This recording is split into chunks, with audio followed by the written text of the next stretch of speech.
Probably could have parked a little closer. There's a rest area at the top of the hill near Quincy, Washington. I have actually stopped here before, but it's so close to home when I lived here. It seemed kind of silly to stop, but sometimes you just couldn't make it back. This will be on my way to Spokane. Oh yeah, for anybody that hasn't seen lately, the Facebook people would have seen this. Chopped off the beard and got the head buzzed. I told her if it bled, she got it too close, otherwise go for it. So, yeah, I'm in the shade, but of course with the horrible backlighting, which is beautiful out here. You can't see me anyway. You get the idea. Anyway, so we're leaving Wenatchee today. I am a few miles from home, or from my dad's house, I guess. I just realized I've been there for 2 weeks. I was thinking it was only a week, but no, it's been about 2 weeks, so yeah. Barely rode the bike while I was there. I was waiting for parts. I did take it out for a couple short rides, just pedaling, but yeah, I don't know. And then I got to helping my dad and then helping my sister and family and stuff. Did some odd jobs around the place and everything, so got a bit of money for traveling, so that's good. I'm not sure if I'm going to have internet later today, so I'm going to post a quick video now just to let everybody know I'm on the road. And I'm going from Wenatchee kind of the back way towards Spokane, Washington. I'm expecting, especially since I didn't get an early start today, I'll probably be in Spokane in 3 days. It was about like 180 miles from Wenatchee, depending on your exact route. I could go on I-90, but since there is other ways that are actually just a little bit shorter, I stay off the freeway. And then once I get to Spokane, this is kind of cool. I was looking ahead a little bit. There is a bike path, or a series of bike paths that go all the way through Spokane and out the other side, and then you cross the state line into Idaho, and you can go all the way past the town of Coeur d'Alene and still be on bike paths. So that's kind of cool. Keep me out of traffic a little bit. Yeah, so we'll take advantage of that as much as we can. One of the things I'm looking at is it's getting warm.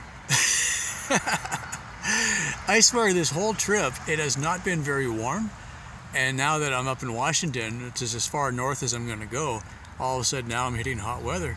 So I'm like, yeah, I'm blowing through the water like crazy now. So one of the things I did here is I stopped and got some refilled my water bottles, so it should be good now. I've got a whole gallon and a couple 1 liter bottles, and I'm like, I have no idea where the second 1 liter bottle is. I'm like, it's somewhere.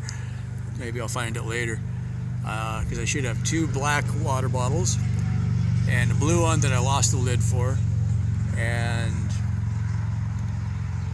then the 2 white bottles that I have on the frame of the bike. And I'm like, I don't know where the other black one is, so it's possibly a 1 liter bottle missing, but I've still got a ridiculous amount of water, so it's not a big deal. But I figure I should be able to go 2 or 3 days before I run out of water. That's kind of my goal, so that if I do end up between towns, you know, then I'm okay, and I can refill the water, the 1 gallon, when I get to town. So yeah, a little bit more out of civilization now. There's still a bunch of little towns, and I expect I'll be seeing dollar stores pretty regularly for a while anyway. Plan is we'll get out of Washington in probably 3 or 4 days. Today's Sunday, I think. And then we'll go across Idaho, up in the Panhandle, up at where it's pretty narrow, get into Montana. I think by the time I cross Continental Divide, it'll be close to 7,000 feet. But I've crossed that divide before, so same thing's about 7,000 feet again. So I just take it one day at a time. The new motor is just a beast. It's awesome. This hill I just came up is a pretty significant hill, considering I'm also pulling the trailer. One thing I'll have to watch out for is heating on the motor, but the motor has a temperature sensor, and so the cycle analyst, the motor controller, can measure the temperature, and if it starts getting too hot, it just does thermal rollback is what they call it. So it'll just start reducing the power to the motor and keep it from overheating. So yay for that. I'm not 100% sure on my settings. I kind of got a bass tune, and I'm just going to leave it like that unless I really get adventurous and get into there and change things a little bit. So for now it's working, so we'll leave it alone.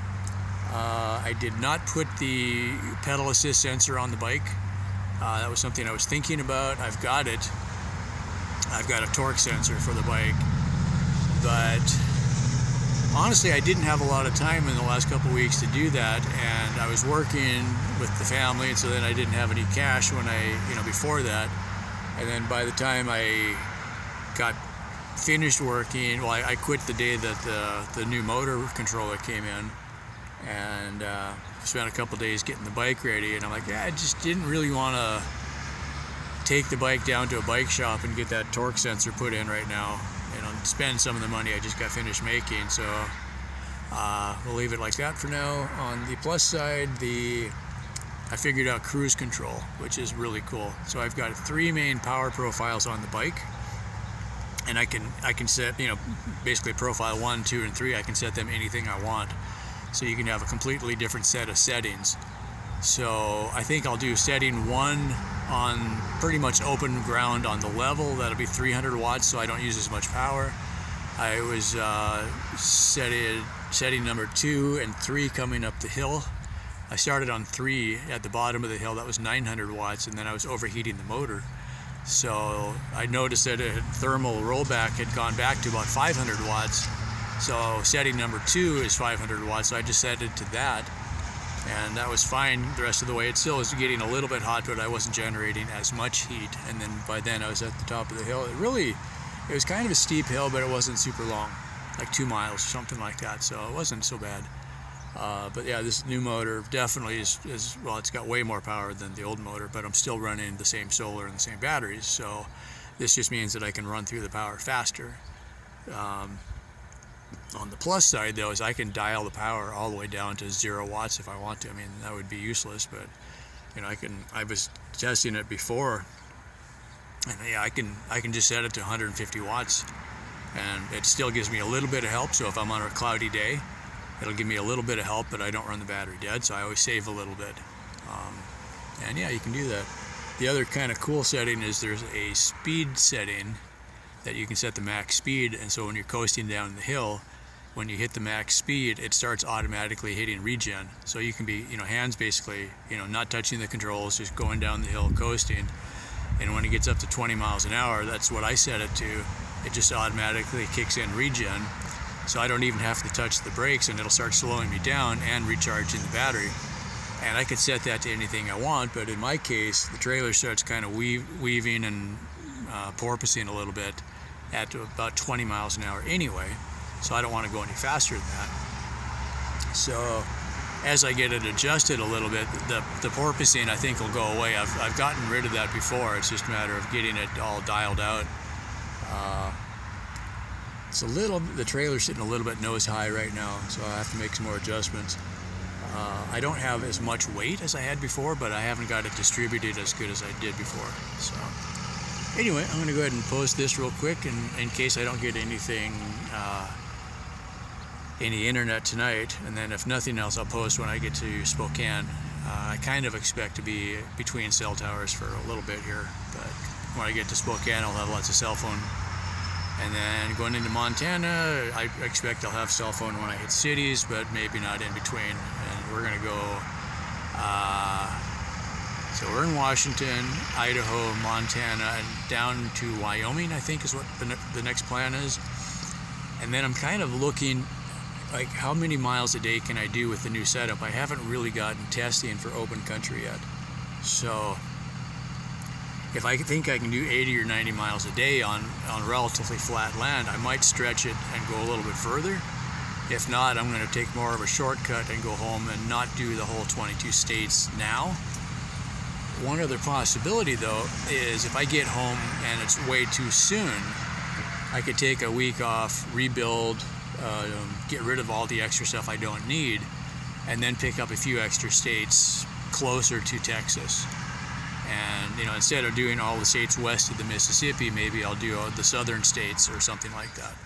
So I will not get 22 by the time I get home, but if I'm the way it looks right now, I'm going to be home way too early. So maybe I'll just go out and do another ride one after I get home. Anyway, so I got a can of soup here I'm going to eat and take a little break and then hit the road. It's about 2 o'clock, a little bit after 2 now. So, hey.